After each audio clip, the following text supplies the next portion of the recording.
Christmas Mistletoe pop-ups a começar como uma iniciativa de minha família para trazer gente junto.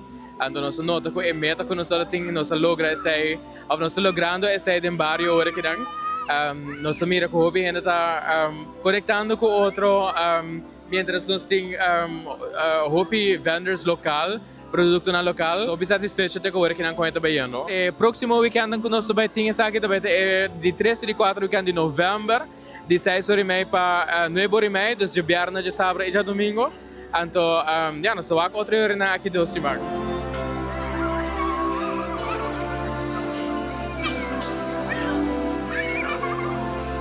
Nós temos nosso Facebook page que chama Christmas Mistletoe Pop-Ups. Arriba nós updates em qualquer cambio, tem horário e dia que nós está, fecha que nós está organizando aqui. E se abo como vendor também naturalmente quer vender o produto não produzir local ou produzir na casa. Toma contato conosco, onde nós reservar lugar para você não participar.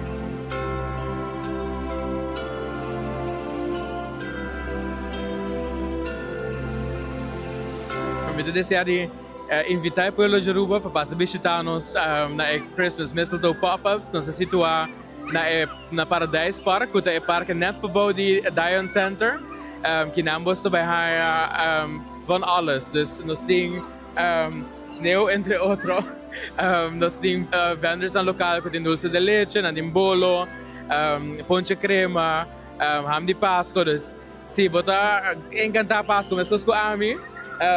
A hora que não é temporada perfeita para passar visitar nós.